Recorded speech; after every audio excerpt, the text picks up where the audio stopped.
Kalau Anda seorang profesional di pemerintah, Anda terima gaji dari rakyat, pasti Anda peduli akan nasib rakyat. Peduli apa? Membuat penuh otak, perut, dan dompet rakyat. Nah, itu profesional. Makanya bagi saya, contoh profesional ya seperti itu. Saya terima uang dari rakyat, saya harus bisa pertanggungjawabkan, saya harus terus berusaha. Setiap sen yang saya terima dan saya pakai di dalam anggaran pemerintah ini, bagaimana memenuhi otaknya rakyat, memenuhi perutnya rakyat, arti dia sehat, otaknya rakyat berarti dia penuh, dia bahagia, dia pintar, dia berakhlak, perutnya penuh berarti dia sehat, bisa makan banyak, dan dompetnya penuh berarti daya belinya ada. Nah, itu namanya profesional di pemerintah. Hidup paling berarti itu kalau kita ada tujuan sebetulnya. Ada kebenaran yang kita perjuangkan, ada keadilan yang kita perjuangkan, baru kita tidak berhenti hidupnya. Saya lagi nodong pengembang, kasih saya 30 hektar tanah Pandai Indah Kapuk, saya mau bikin waduk. Itu 30 hektar kalau jual 30 juta 9 triliun. Kamu kalau kasih saya, gua tanda tangan satu pulau. Kalau kamu nggak mau kasih kepada saya, sorry nggak mau tanda tangan. Jadi di Jakarta kalau mau jadi gubernur minta 1 triliun mah gampang sebetulnya. Asal jangan terlalu nekan mereka gitu loh. Udahlah buat cintai-cintai lah, daripada 15 triliun kasih gua 1 triliun lah. Kalau dapat 1 triliun deposito 5 miliar tiap bulan, makanya Anda butuh pemimpin yang jujur, gak suka duit, tau gak? Itu penting. Jadi kalau nanti di 2017 ada yang lebih berani, ya, ada yang lebih jujur, Anda pilih dia. Tapi Anda jangan ditipu. Teori Abraham Lincoln mengatakan karakter sejati seseorang baru teruji kalau dia dikasih kekuasaan. Kalau orang belum pernah berkuasa, ngomong apapun kita udah sering ditipu kok. Sejak reformasi itu kita udah lihat semua jenis orang yang hebat-hebat, nggak lakuin apa-apa tuh di negeri ini.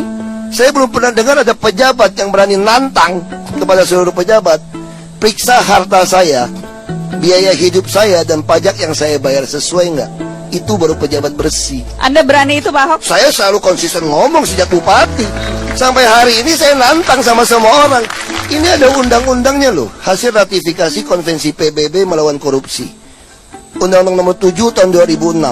Kalau harta pejabat publik meningkat secara gelap, tidak bisa bertanggungjawabkan, maka disita buat negara. Saya sudah selesai karir politik saya sebetulnya.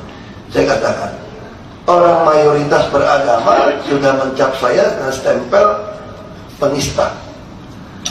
Lalu kelas menengah, terutama ibu-ibu, marah juga sama saya karena urusan perceraian dan pernikahan saya. Jadi saya ya sudah selesai sebetulnya. Kalau ketemu orang pelototin saya itu sudah ada orang aneh saja. Jadi memang dunia itu ya begitu. Dunia kita tuh suka menghakimi tanpa tahu pergumulan kita. Saya pengen jadi presiden. Oh iya dong, kalau jadi politik kenapa nggak mau jadi presiden? Bisa jadi nggak? Nggak tahu. Nggak tahu.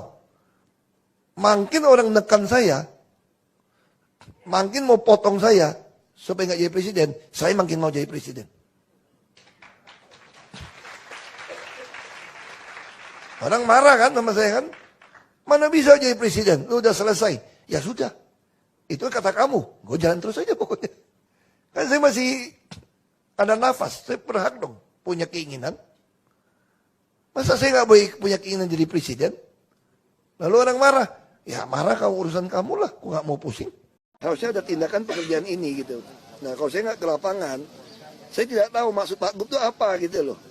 Nah saya lihat Pak Gup tunjukin kan. Nah kayak ini nih. Ini telantar, ini telantar.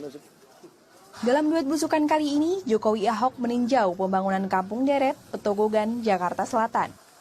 Pembangunan Kampung Deret tersebut sudah mencapai 50% dan masih dalam tahap penyelesaian. Selain itu, keduanya juga meresmikan 2 pasar tradisional, yaitu Pasar Ciplak Cipinang Jakarta Timur dan Pasar Cijantung Jakarta Timur.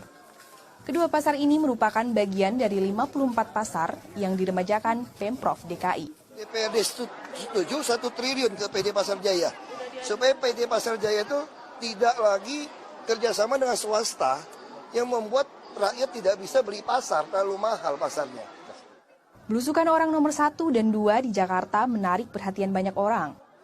Ini juga yang pertama kalinya sejak mereka dilantik 500 hari silam. Nggak tahu ya.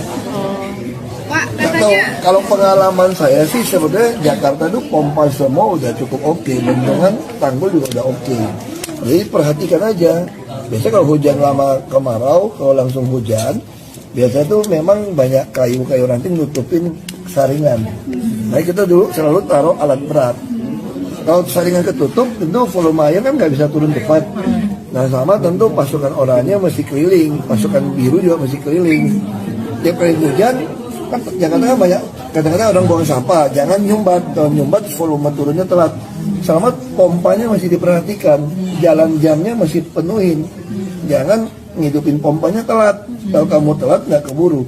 Saya orang tambang kan, kalau kita ngidupin pompanya telat, udah terlalu tinggi bisa nggak keburu. Saya kira mungkin tergenang itu karena mungkin ada pompa yang telat, tapi saya nggak tahu. Saya udah hampir 3 tahun nggak tahu urusan, 2 tahun lah ya, 2 tahun lah. Naturalisasi atau normalisasi, Pak? Contoh nggak Pak kalau sumur resapan itu? Saya nggak tahu teorinya. Kita tuh kadang-kadang gini. Saya kemarin di Jepang ya, saya sampai video, saya lihat di Jepang itu saya ketawa-tawa sendiri. Saya nggak mau tahu ngomong siapa lah. Dulu kan ada yang ngomong gini, ngapain bikin jalan layang-layang dibongkar? Jepang udah, coba kamu lihat ke Jepang. Di Jepang tuh kereta api semua layang di atas loh. Dulu waktu kita mau bangun di MRT dimaki-maki kita, ngoceh macam-macam, termasuk jalan layang berapa tingkat katanya salah. Jepang, kalau Jepang salah kok kita pakai Toyota seluruh dunia, nggak bodoh amat orang Jepang gitu loh. Di dunia ini nggak ada yang baru, tau nggak? Kita negara yang terlambat bangun itu untung. Nggak usah teori baru dan nyontek aja kesalahan negara lain. Kalau negara lain udah seperti itu, kita nyontek. Ya udah, saya pikir kayak gitu ya. Pak, untuk penanganan banjir, naturalisasi atau normalisasi, Pak? Aduh, kalau soal kata-kata gitu, Pak Gubernur sekarang lebih pintar dari saya.